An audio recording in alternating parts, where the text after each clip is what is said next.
Well, these are certainly interesting times in the benefits universe. You're listening to Benefits with Purpose, a Willis Towers Watson podcast where benefits delivery experts help employers navigate the world of health benefits and deliver purpose to their people in the moments that matter most.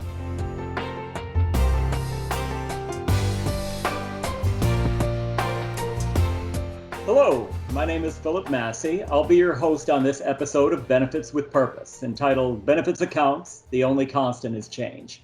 Today, we'll be discussing the suddenly volatile world of tax-favored employee benefits accounts. I've spent over 20 years in employee benefits myself, and I'm thrilled to be part of bringing you this podcast. But I'm not alone today. I'm here with Stephen Durso. Good morning, Stephen. Good morning, Phil. Stephen is an associate director of benefits accounts at Willis Towers Watson.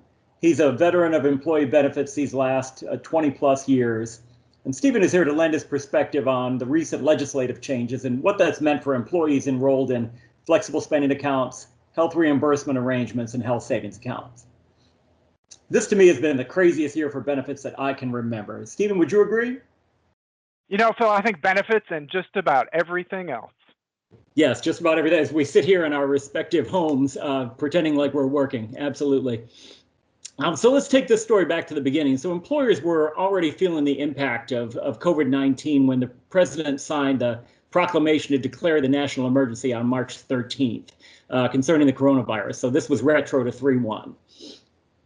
Yeah, that's right, Phil. And from there, the next thing that happened was the CARES Act. And the CARES Act was signed into law on 3/27. CARES stands for Coronavirus Aid, Relief, Economic Security. So this had a number of impacts on accounts. The biggest impact that it had on accounts was an expansion of over-the-counter medicines and feminine care products. So it's a permanent change. And basically the change for these for over-the-counter medicines was they no longer require a prescription in order to be reimbursed from a healthcare reimbursement account or from a healthcare FSA. So this was really a great change, very friendly to employees, because back in 2011 with the Affordable Care Act, over-the-counter medicines were made eligible only with a prescription. So if someone wanted to get cold medicine or flu medicine and they wanted to have it reimbursable under one of their accounts, they actually had to make a visit to their doctor, ask their doctor to write a prescription for it, and then they would have to give that prescription to their benefits administrator just to prove that they had the proper documentation in order to use that out of their account. So this CARES Act removed that requirement. So now those items are eligible without the need to get a prescription. So that was a great change. And then in addition to that, they added feminine care products. This is a great change with our cold and flu season coming. I no longer need to go to my doctor if I need to get my flu medicine.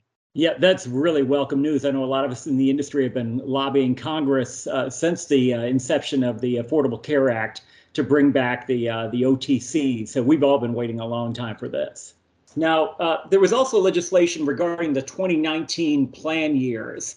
And again, we're into 2020 at this point and past when most plans would have been closing their books for the prior year. What can you tell us about that? Yeah, so the Department of Labor announced in late April an extension of certain timeframes for employee benefit plans.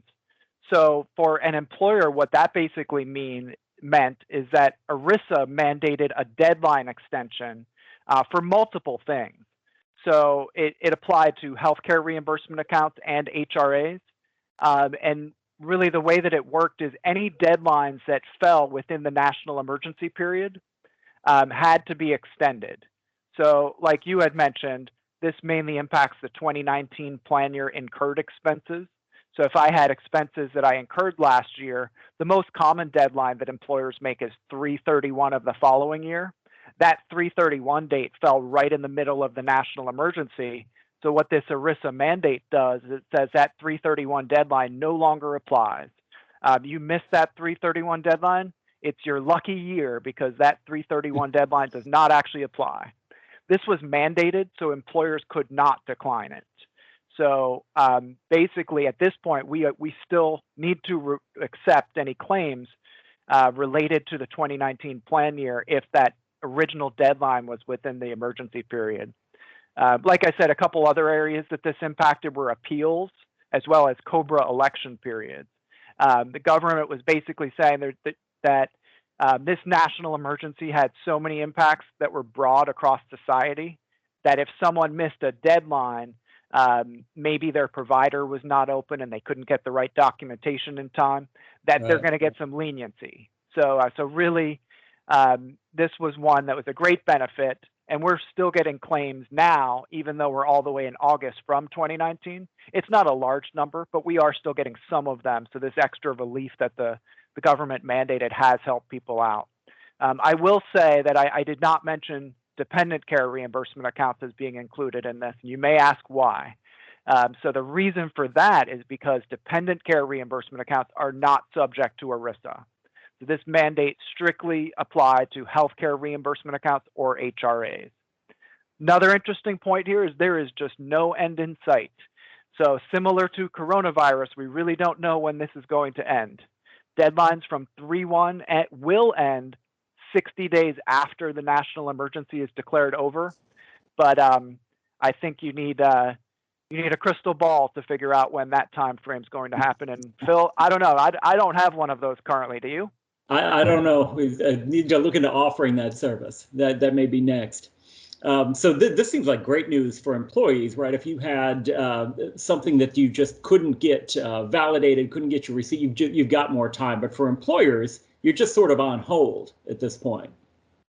Yeah, that's true, Phil. So an employer probably has a good idea by now of where their 2019 plan's financial position is.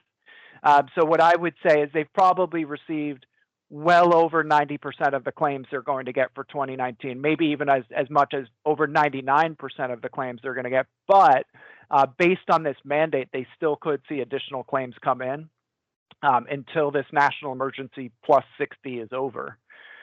So it's really something where they can't completely close their books on the 2019 plan year because there still could be claims that are submitted and we would need to reimburse. So it could be seen as a negative, but then again, I think that the positive for employee government definitely felt that outweighed any negativity towards employers. Now, we also had the option for employees to extend their 2.5-month grace period. Was that really good news? Well, it could be in some situations, but one of the things with the grace period is it really does not work well if you also have an HSA. So where a healthcare flexible spending account with a grace period, that does offer a great benefit because it allows employees to basically incur expenses 2.5 months into the next plan year. Employers could have extended that 2.5 month period if they wanted to. However, if they made that decision, if someone had switched from a full purpose FSA in 1 year into an HSA plan the following year, they're barred from contributing to that HSA until after the grace period.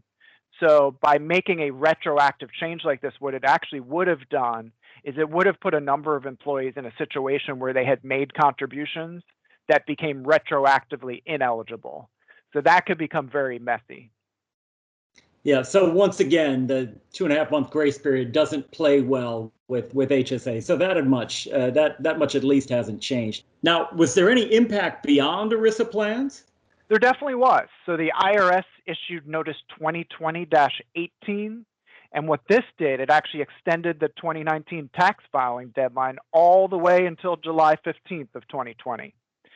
So what this meant was that for employees with HSAs, it had a couple impacts for HSA.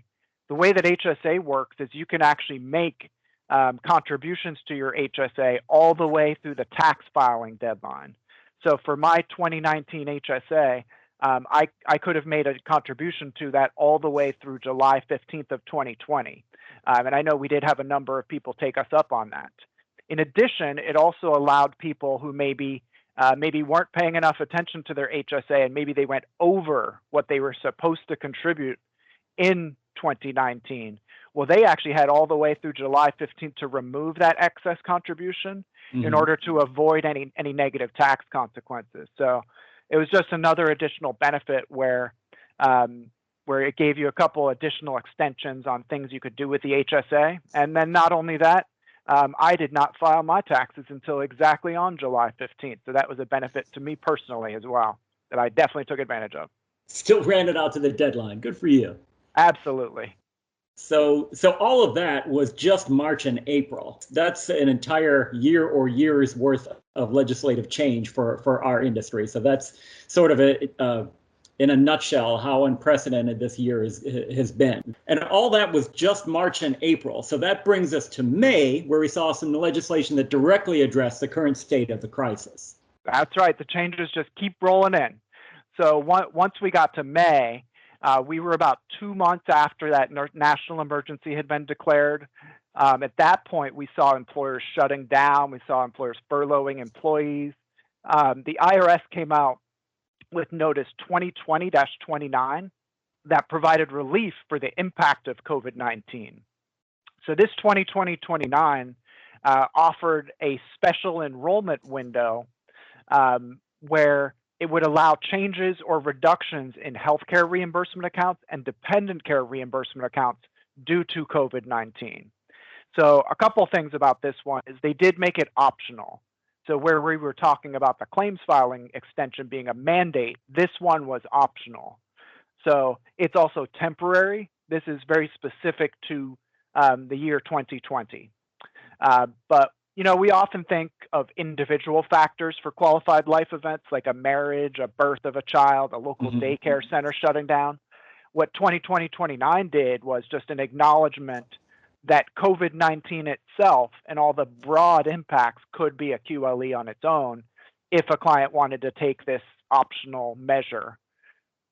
So it's nice that we've got that acknowledgement that this specific event in time is its own QLE. Now, that's a lot of flexibility for the employees and employers, but everything always comes at a price. So if an employer is going to take that step, then of course they have to update their plan documents. So that piece needs to be accounted for as well by the employer, that it's a communication and then an update, the SPD, the SMM, whatever road they're going to take. But that has to be addressed by the end of next year, of 2021.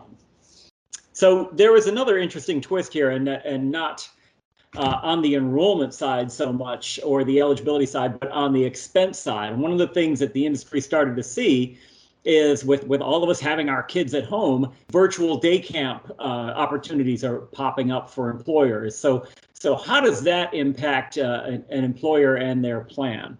That's a very good question, Phil. So we did get some questions on this one. And like you said, life is changing every day and new things are popping up. So this virtual day camp concept was new for us.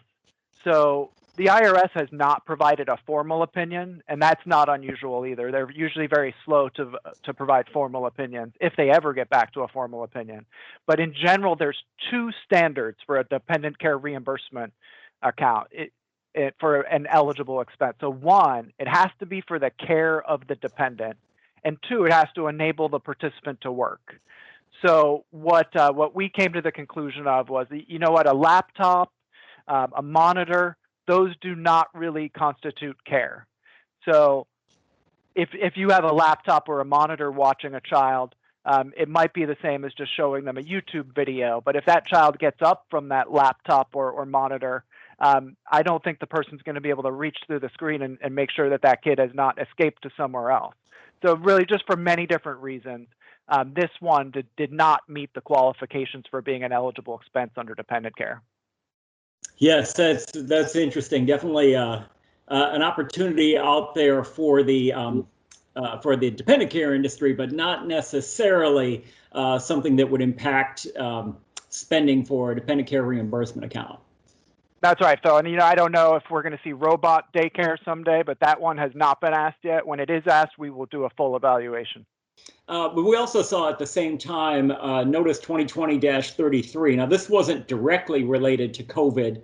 It's interesting because this is sort of similar to how the OTCs came about, the over-the-counters, as being added back into eligible expenses. But 2020-33 actually impacted the FSA carryover, the first time we've seen really any change in this since the onset in 2013. Yeah, that's right. That one was interesting. So not only was it an increase for now, it's also an increase year over year going forward, really tied to the overall healthcare FSA limit increases. So just like the prior one we discussed, this one's optional for employees. So each employee gets to decide what they want as their carryover limit. So if an employee wanted to stay at 500, they could certainly make that decision. However, now the maximum that they can allow for carryover has moved to $550, and that can actually be taken up for 2020 going into 2021. And then, like we were saying, it's pegged to future updates of the overall FSA contribution limit. An example I could give is it's actually 20% of the overall limit. So if the current limit of $2,750 went all the way up to $3,000, then what that would do is it would increase the carryover limit to $600. So this is a great benefit because, like you had mentioned, this was rolled out back in 2013, and they allowed $500, and there have been no updates since then. But now they've given us an update allowing us to increase to $550, and then also pegged future increases to any increases in the overall limit.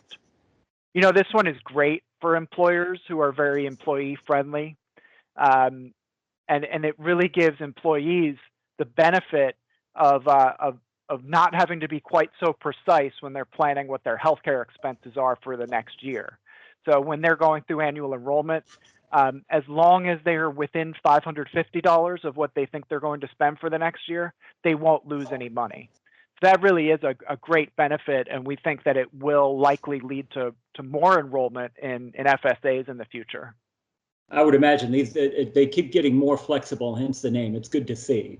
That's right. Yeah. And if you think about the permanent changes of over-the-counter being back, you think about the carryover built-in increase, and then the uncertainty of COVID, an employer can really bring these different features together in their account offerings just to present that added flexibility to their employees, really hopefully gaining future increases in enrollment too. Well, these are certainly interesting times in the benefits universe. So we've had a lot of movement just directly related to the current state, COVID-19, and then some not so related, but it brings opportunity, right? Hence the over-the-counters and the carryover. And then on the horizon, right, we still have the HEROES Act out there that was signed by the House, and then the Senate responded at the end of July with the HEALS Act. So I know there are more benefit related regulations within both of those, but we're still sort of waiting on Congress to come up with one package that the president could sign into law. Yeah, that's exactly right, Phil. So this one, we are watching it very closely. One of the things that I would point out about both of those acts, both the HEROES Act that was passed in the House and the HEALS Act from the Senate, both of them had a provision that related to health FSA carryover that would allow carryover from 2020 into 2021 of up to $2,750. So that would be a very large benefit to employees. And it also proposed allowing dependent care plans to carry over, which is something that has never been allowed in the past. So those are pretty dramatic changes if they are actually passed into law. And I know we'll keep watching this closely because, like we said, this has not been agreed upon yet. But it is very interesting that this was in both versions, both the HEALS as well as the HEROES Act. So that leads us to believe that there's a good possibility that it could come to fruition in the future. Well, thanks, Stephen, for being here today. Yeah, Phil, I was glad to do this. Look forward to doing it again. Well, we've certainly covered a lot of great updates. 2020 continues to be full of surprises, especially in the benefits area. I also want to thank our listeners of Benefits with Purpose for joining us. This concludes our episode for today. Make sure you subscribe and join us for future episodes. Be well, everyone. Thank you for joining us for this Willis Towers Watson podcast featuring the latest thinking on the intersection of people, capital, and risk. For more information, visit the Insights section of willistowerswatson.com.